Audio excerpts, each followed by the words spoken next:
রুমের মধ্যে অনবরত খুটখাট শব্দ শুনে মুনতাসিরের ঘুমটা হালকা হয়ে এলো। ঘুম জড়ানো চোখে তাকালো একবার, কিন্তু কিছুই বুঝতে পারল না। পরের বার ঘাড় ঘুরিয়ে দেখলো কয়েকজন মানুষ কিসব কাজ করছে। এরা কারা? রুমে কেন? কি করছে? মানুষ দেখে সে কৌতূহলবশত উঠে বসলো। দুই হাতে চোখ ডলে দেখলো তার ঠিক সামনে এসি, চার্জার ফ্যান আর একটা চার্জার লাইট রাখা। মূলত এগুলো লাগানোর জন্যই সুইচ বোর্ড করা হচ্ছে। সে রুমে চোখ বুলিয়ে দেখলো পুরনো আসবাব সরিয়ে নতুন কিছু আসবাবও আনা হয়েছে। এগুলো কে করলো? কখন আনলো? বেডটা আগে থাকলেও dressing table, wardrobe, multipurpose drawer, double sofa, centre table, একটি চেয়ার ও একটা বিন ব্যাগ। এছাড়াও দেখা যাচ্ছে কফি মেকার, পানির ফ্লাস্ক আর ছোট একটি ফ্রিজ, যেন তাকে কেউ ছোটোখাটো সংসার সাজিয়ে দিচ্ছে। সে হতবাক হয়ে সেসব দেখতে দেখতে তার নজরে গেল ওয়াশরুমের দরজার দিকে। দরজার পাশে তার হারানো লাগেজ রাখা। ঘুমের ঘোর এখনো কাটেনি। ভুলভাল দেখছে মনে হয়। তার লাগেজ হারিয়ে গিয়েছে। তাহলে ওখানে ওটা কি? সে দ্রুত উঠে লাগেজ খুলে জিনিসপত্র দেখতে লাগলো। এসব তো তারই। কাগজপত্র ঠিক আছে। দু একটা ব্র্যান্ডের শার্ট হারিয়েছে। পাওয়ার ব্যাংকটা নেই। যাকে আবার কেনা যাবে। এটা কোথা থেকে এলো? তখন আরাফ ভুঁইয়া তার রুমে এলেন। দরজার কাছে তাকে চুপ করে দাঁড়িয়ে থাকতে দেখে হাসলেন। ছেলেটা আজ সারাদিন ঘুমিয়েছে। দুপুরে গোসল করেনি, খায়ও নি। কতবার ডেকেছেন তাও শুনেনি সে। এভাবে কেউ ঘুমায়? সারাদিন পর এখন উঠেছে দেখে হাসতে হাসতে বললেন, সাহেবের খাওয়া দাওয়া লাগবে না? পরে পরে ঘুমালে হবে? খাইনি না? এজন্যই তো বলি এত ক্ষুধা লেগেছে কেন? তার কথা শুনে আরাফ হয়ে শব্দ করে হেসে ফেললেন। তারা দিলেন ফ্রেশ হয়ে খেয়ে নিতে। মুন্তাসির উঠল না, বরং প্রশ্ন ছুড়ল, এসব কি? এত কিছু দরকার ছিল না। আমি কিচ্ছুটা জানি না বাবা। কমান্ডার সাহেবের সঙ্গে বুঝে নিস। কল করেছিল তোকে, না পেয়ে আমাকে বকাবকি করলো। এবার উঠ, যা ফ্রেশ হয়ে খেয়ে নি, নয়তো জায়গা মতো অভিযোগ পৌঁছে দিব বলে দিলাম। তখন বুঝবি মজা। একথা শুনে মুন্তাসির তোয়ালে আর ট্রাউজার নিয়ে ওয়াশরুমে ঢুকলো। এখানে আসার পর থেকে যা হচ্ছে তাই রিস্ক নিল না। কল ছেড়ে পানি আছে কিনা দেখে নিল। পানি আছে দেখে যেন হাত ছেড়ে বাঁচলো, নয়তো নিচে ওই কলপারে যেতে হতো। কলপারে গোসল করা ব্যাপার না, তবে টিউবওয়েলের ঐতিহাসিক শব্দটাই তার ভালো মেজাজ খারাপ করার জন্য যথেষ্ট। ওয়াশরুমের নিত্য প্রয়োজনীয় বেশ কিছু জিনিস দেখা যাচ্ছে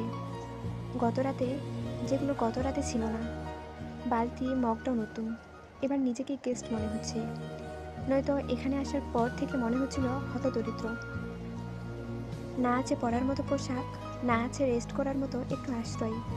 যাক বাবা, দিন খারাপ গেল, দিন খারাপ আসে দিন ভালো, বাকিগুলো ভালো গেলেই ভালো। একথা ভেবে গুনগুন করতে করতে চুলে শ্যাম্পু করে সময় নিয়ে গোসল সারল। ঘুমটাও ভালো হয়েছে। এখন গোসল করে আরও ভালো লাগছে।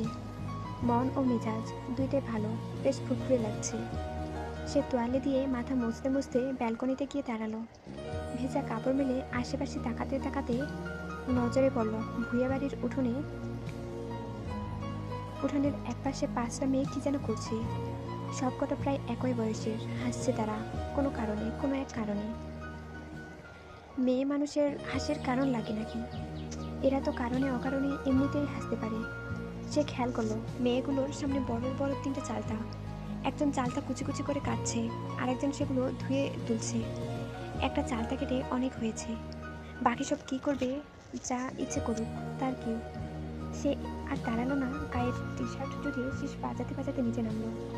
2 হাত দিয়ে চুলে ব্যাগ প্লাস করতে করতে হাঁটার ধরল রান্নাঘরের দিকে। রান্নাঘরের সঙ্গে লাগোয়া ঘরে খাওয়া দাওয়ার পর্ব সারা হয়, কিন্তু অসময়ে কেউ আছে কি না? না থাকলে খাবার যাবে কার কাছ থেকে? নতুন জায়গায় এসে নিচে খাওয়াটা কেমন যায় না? সে রান্নাঘরের দরজা গলা খাকারি দিয়েই বকুল চোখ তুলে তাকালো। মেয়ের জন্য দুধ গরম করছিল সে।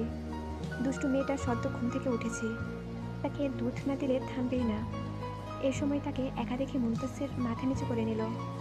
হিমাদ্রি থেকে এই বাড়ির সদস্য সম্পর্কে একটু আধটু ধারণা পেয়েছে। সে জানে এই ভুইয়া বাড়ির ছোট ছেলেটা শামীম বউ নিয়ে সিরিয়াস। অচেনা পুরুষের সঙ্গে কথা বলা পছন্দ করে না। যদি কোনো পুরুষের সামনে যায় মারতে শুরু করবে, হাতের কাছে যা পায় তাই দিয়ে মারে। তার জন্য একজন অযথা মার খাবে এটা মানা যায় না।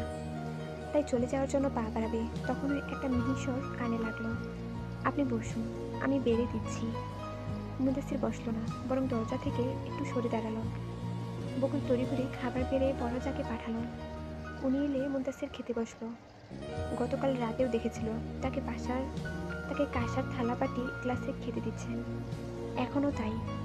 এটা কি এই বাড়ির নিয়ম নাকি আতিথিয়তা? কাঁসার বড় থালায় ভাত আর বাটিতে নানান পদের তরকারি, বড় গ্লাসে পানি। সে রেখার দিকে তাকালে উনি হাসলেন। তার মনের ভাবটুকু বুঝে বললেন, এই বাড়ির কর্তারা কাঁসার থালে ভাত খাই, আমার শাশুড়ি মায়ও কই। এটি খেলে অসুখ বিসুখ কম হয়। বাহ, কিন্তু আমার তো নিজেকে রাজা রাজা মনে হচ্ছে। কেন? প্রাচীনকালে রাজারা নাকি কাঁসার থালায় রাজকীয় ভোগ সারতেন। আজ আমিও সারব, তাহলে আমিও রাজা। কিন্তু আমার তো রাজ্য নাই, তাই আমি গরিবের রাজা। একথা শুনে রেখা হেসে ফেললেন। মুনতাসির খাওয়া শুরু করলো। রান্নার স্বাদ ভালোই, সে আবার যা তার রান্না খেতে পারে না। রান্না ভালো হয়েছে দেখে ভাতের কোল কেটে সুন্দর করে খেতে লাগলো। রেখা পাশে দাঁড়িয়ে ছেলেটাকে ভালো করে দেখলেন। চেহারাতে আভিজাত্য ছোঁয়া, গায়ের রং ভালোই ফর্সা, লম্বা চড়া। ছেলেটা এক কথায় নজরে পড়ার মতো। ঘুম থেকে উঠে গোসল করাই ফ্রেশ লাগছে। পরনে ধূসর রঙের টি শার্ট আর কালো ট্রাউজার। চাল চলন, কথাবার্তা বেশ মার্জিত। কিছু একটা ভেবে উনি হাসলেন। তারপর এটা ওটা এগিয়ে দিতে দিতে বললেন, হিমাদ্রি আমার বড় আম্মু ডাকে, তুমিও ডাইকো। তা তুমি কি করো বাবা? বাড়িতে বাবা মা ভালো আছে তো? মুদাসির মুখের খাবারটুকু শেষ করে পানি খেলো। তারপর ধীরে সুস্থে জবাব দিল, আমার বাবা মা বেঁচে নেই বড় আম্মু। আমি যখন ক্লাস 9-এ পড়ি তখন আমার মা মারা গেছেন। তার 7 মাস 3 দিন পর আমার বাবা মারা গেছেন। আমি আমার বোনের কাছে বড় হয়েছি। পড়াশোনা শেষ করে বর্তমানে অ্যান্টিক আইটেম নিয়ে ইম্পোর্ট এক্সপোর্টের ব্যবসা করি। ও, তা বৌমারে নিয়ে আসতা? তাকে আনতে আমি এক পায়ে খাড়া, কিন্তু আপনার বৌমা আদৌ পৃথিবীতে ল্যান্ড করছে কিনা বলতে পারবো না। তার সঙ্গে আমার দেখা হয়নি। যদি কখনো দেখা হয় তাহলে আগামীতে আনবো ইনশাআল্লাহ। প্রথমে তার কথার মানে ধরতে পারেনি রেখা। যখন ধরতে পারলো তখন শব্দ করে হেসে ফেললেন। ছেলেটা ভালোই কথা জানে। ওনাকে হাসতে দেখে মুনতাসিরও খেতে খেতে মিটিমিটি হাসলো। তারপর খাওয়া শেষ করে বের হতে দেখলো ওই 5টা মেয়ে এখনো বসে আছে, কি যেন খাচ্ছে। তাকে দেখে 5 জনের ভ্রু কুঁচকে তাকালো, যেন সে চোর, চুরি করতে এসে ধরা পড়েছে। তার পেছনে রেখাও বের হয়েছে। ধারা সারা দিয়া হিয়া আর ওরা কেউ তাকে দেখেনি, চিনেও না, তাই উনি পরিচয় করে দিলেন। ওর নাম মীর মুনতাসির, হিমাদ্রির বন্ধু। গেরাম ঘুরতে আইছি, তোমরা তারে ভাইয়া ডাকবা। হিমাদ্রি যেমন ভাই, হের বন্ধুও ভাই, মনে থাকবো? চালটা খেতে খেতে 5 জন সম্মতিসূচক মাথা নাড়ালো, কিন্তু হিয়া ফট করে বলে বসলো, আসেন ভাইয়া, আমাগুলোকে চালতা চেতা খান। ওরা মাখাইছে সেই স্বাদ, ওই আবার হাত না ধুইয়া যা মাখায় তাই স্বাদ হয়। সমস্যা নেই, তোমরাই খাও। লজ্জার মায়ের নাকে দড়ি, লজ্জা বেড়াই বাড়ি বাড়ি, লজ্জা পায়েন না। আমরাই তো। আসলে আমি এসব খেতে পারি না, অভ্যাস নাই। হিমাদ্রি ভাইরে ডাকলে এতক্ষণে আইয়া পড়তো। আইজ নিজের বোন না বইলা।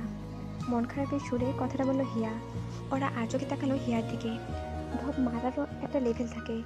হিমাদ্রি এসব খেত? এটাও সম্ভব? বরং তারা খাচ্ছে দেখে ধমকে কেড়ে ফেলে দিত। তবে তাকে এভাবে বলতে দেখে মুনতাসিরেরও খুব খারাপ লাগলো। সে এগিয়ে এসে হাঁটু গেড়ে বসলো হিয়ার পাশে। চালটা কেটে এক গামলা মাখিয়েছে। সব খাবে নাকি এরা? সে 2 আঙুলের সাহায্যে একটু মুখে তুলে দিতেই চোখ বড় বড় হয়ে গেল, যেমনই টক তেমনই ঝালে ভরা। সে মুখ থেকে ফেলে তাকালো ওদের দিকে। সবকটা মুখ টিপে হাসছে। রেখা পানি এনে দিল, খেয়ে সামনে হাঁটা তুলল। কি বজ্জাত ভাবা যায়?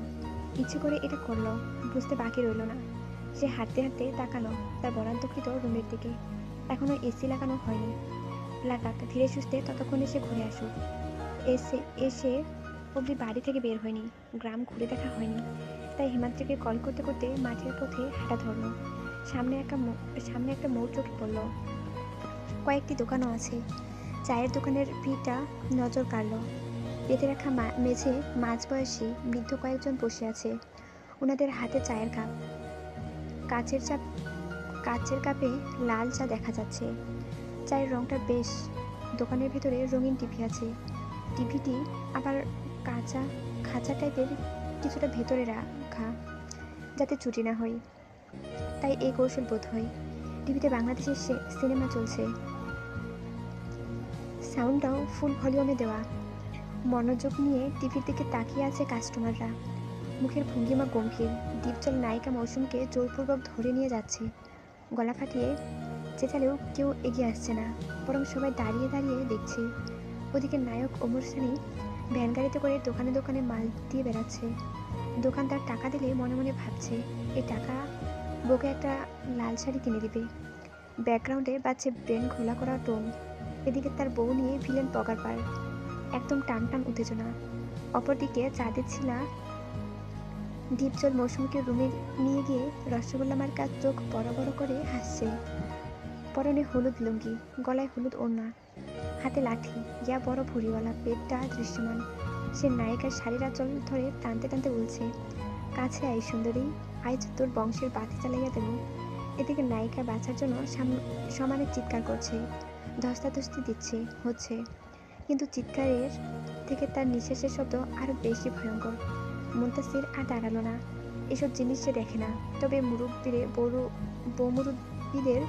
মুখভঙ্গি দেখে মেলা কিছু দেখে ফেলেছে। সে আশেপাশে তাকিয়ে বিলের পথে হাঁটা ধরল।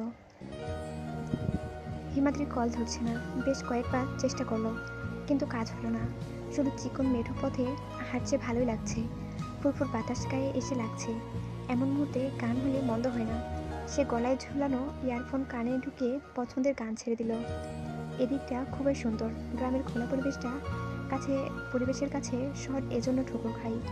সে পকেটে ফোন ঢুকিয়ে নিজের মতো করে হাঁটতে লাগলো।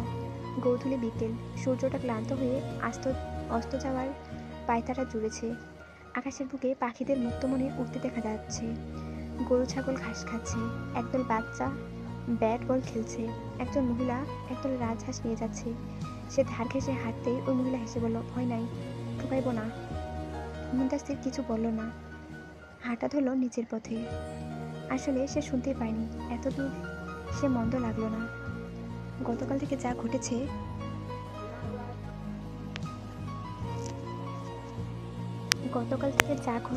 সব ভুলে গেল। ভাবল গ্রামে আরো বেশ কিছুদিন থাকবে সে। গ্রামের মানুষদের সরল জীবনযাপন নিজের চোখে দেখবে। যদি কাল থেকে এসে মনে হচ্ছে না গ্রামের মানুষ সহজ সরল, বরং যে যেভাবে পাচ্ছে বাস ধরিয়ে দিচ্ছে। এদিকে ওরা বাড়িতে গিয়ে আগে আছরের নামাজ পড়ল, উঠানে মেলায় শুকনো কাপড় তুলল, তারপর ঘর উঠান সুন্দর করে ঝাড়ু দিল। সে বাড়ির টুকটাক সব কাজকর্ম পারে আর করেও। আরিজ এখনো আসেনি। আরিজের মা মরিয়ম বেগম চুলোয় রাতে রান্না করছেন। আজকে রান্না হচ্ছে বেগুন আর টমেটো দিয়ে পুঁটি মাছের ঝোল, করলা ভাজি আর মসুর ডালের ভর্তা। মাকে ব্যস্ত দেখে ওরা নিজেই গেল গরু দুটোকে খাবার দিতে। কিন্তু একটা গরু খুবই বাজে, খালি গুঁতা মারতে আসে। তাই এক হাতে লাঠি নিয়ে আরেক হাতে শুকনো খড় ভুষি পানি দিয়ে মাখিয়ে দিল। খাবার পেয়ে গরু নাক ডুবিয়ে খেতে খেতে লাগলো। খাচ্ছে দেখে সে বাছুরের গায়ে হাত বুলিয়ে চলে গেল। তবে ভালো করে খেয়াল করলে দেখতে পেত পাজি গরুর দড়ি প্রায় খুলে গেছে। আর দড়িটা খোলা মানেই বাড়ির সবাইকে না খানি চুবানি খাওয়ানো। এদিকে উল্টো ঘুরে বর্ষায় মরিয়ম বেগমও খেয়াল করেনি। এদিকে গরু ছুটে শুকনো ভুসিগুলো খেলো। সর্দা গজানো পেয়ারা গাছের মাথাটা মুছিয়ে খেলো। ওরার ওনার এক মাথা চিবালো। তারপর উঠানে দৌড়াতে শুরু করলো। ঘন্টার শব্দ শুনে তাকাতেই বাইরের গেট পেরিয়ে বাইরে চলে গেছে। গরু ছুটতে দেখে মরিয়ম বেগম হৈ হৈ করে উঠলেন। কোমরে ব্যথা নিয়ে সোজা হতে পারেন না তিনি। এখন এ পাজি গরু ধরবে কিভাবে? আরিজ কখন আসবে তার ঠিক নেই। উনি ওরাকে চুলার পাশে বসিয়ে ছুটলেন গরুর পেছন পেছন। সামনে যাকেই পেলেন চেঁচিয়ে গরু ধরতে বললেন, কিন্তু পাজি গরুর দড়ি টেনে ধরার সাহস হলো না কারো। আর আরিচের এই গরুর কথা সবাই জানে। অনেকদিন পর ছাড়া পেয়ে গরু স্বাধীন মনে লাফাচ্ছে। মনে কত রং, কত খুশি। খুশি চোটে বোধহয় লাফাতে লাফাতে বিলের রাস্তা ধরে দৌড়াতে লাগলো। দুটো বাচ্চা পাশে ছোট সাইকেল রেখে পালু নিয়ে খেলছিল। গরু দেখে সাইকেল ফেলে দৌড়, মুখে বাঁচাও বাঁচাও না করে দুজনের সামনে মুখে উই উই করে দৌড়াচ্ছে। এক মহিলা এক বালতি কাপড় নিয়ে পুকুরের দিকে যাচ্ছিল। গরু দেখে উনি হুড়মুড় করে জঙ্গলের ভিতর ঢুকে পড়লেন। পায়ের তলায় শিয়ালের গু পড়ায় খেকে উঠে বললেন, আরে যা, ইয়া কি পাল পুষে, দেশে আর গরু নাই, ওই যেমন জাউরা, গরুরাও হয়েছে আরেক জাউরা। মরিয়ম বেগম শুনে কিছু বললেন না। আসলেই তো গরুটা শয়তান, যত ভালো করেই বাঁধুক কিভাবে যেন দড়ি খুলে দৌড় মারে। আজকেও একই কাজ করলো। আরিসকে বলতে হবে এটাকে হাটে তুলতে। এই গরু রাখা যাবে না, রাখলে এর জ্বালায় বাঁচা যাবে না। আরিচের গরু দেখে পরিচয় অনেকেই গরুর ছুটতে শুরু করেছে। অন্যদিকে মুনতাসির ফুরফুরে মেজাজ তখনও আপন মনে হেঁটে যাচ্ছে। পেছনের কোনো খবর জানা নেই। তাকে একদল মানুষ অনবরত ডেকে যাচ্ছে, সেটাও তার কানে পৌঁছাচ্ছে না। পৌঁছাবে বা কী করে? তার কানে ইয়ারফোন গোজা, আর তাতে ফুল ভলিউমে বাজছে মাই নেম ইজ শিলা, শিলা কি জাওয়ানি। হঠাৎ পেছনে কিছু একটা উপলব্ধি করে তাকাতেই অনেক দেরি হয়ে গেছে। বাজিগুলো ততক্ষণে তাকে গুঁতা মেরে দিয়েছে। এক গুঁতোতে ছিটকে দূরে পড়েছে বেচারা। হঠাৎ কি থেকে কি হলো বুঝতেও পারল না। শুধু কানে এলো একদল লোকের আহাজারি। ওদিকে টুকটাক কিছু বাজার করে আরিচও তখন ওই বাড়িতে ঢুকছে। আবার থেকে গরুর কথা শুনে দৌড়ে এসেছে বিলের দিকে। এসে দেখে ভুইয়া বাড়ির মেহমান মাটিতে শুয়ে আছে। বেচারা মুখ কুঁচকে নিয়েছে, আর গরুটা ফসফস করতে করতে ছেলেটার গা শুকছে। শহরের বাবুর পারফিউম পছন্দ হয়েছে বোধহয়। আরিস পেছন থেকে খপ করে দড়িটা ধরতে ঘুরে তাকালো। তার মুখের সামনে আমের পাতা। ধরতেই পাতা খেতে লাগলো। আরিস এক হাতে দড়ি আরেক হাতে আম পাতা ধরে বাড়ির পথে হাঁটা ধরল। মুনতাসির তখনও মাটিতে শুয়ে আছে, মাথাটা ভনভন করে ঘুরছে। জীবনে এটাই বোধহয় বাকি ছিল। যাক, গোয়ামারের গ্রামে এসে সবে পূরণ হচ্ছে। মুনতাসিরদের অবস্থা দেখে আরিজ দাঁড়িয়ে গেল, বলল, বেশি ব্যথা পাইছেন? ধরতে হবো? It's okay, I am fine. আসলে আকাশ দেখছিলাম, গ্রামের আকাশটা ভীষণ সুন্দর। হ, তাই গ্রামের আকাশ না, গরুর গুতাও ভীষণ সুন্দর, সারা জীবন মনে রাখার মতো। এ কথা শুনে আরিজ গরু নিয়ে হাঁটা ধরল। গরুও পাতা খেতে খেতে লম্বা লেজ নাড়াতে এগিয়ে গেল। মরিয়ম বেগম তড়িঘড়ি ছেলেটাকে টেনে তুললেন। এটা তো ভুইয়া বাড়ির মেহমানের সঙ্গে এমন হতে হলো, ছি ছি।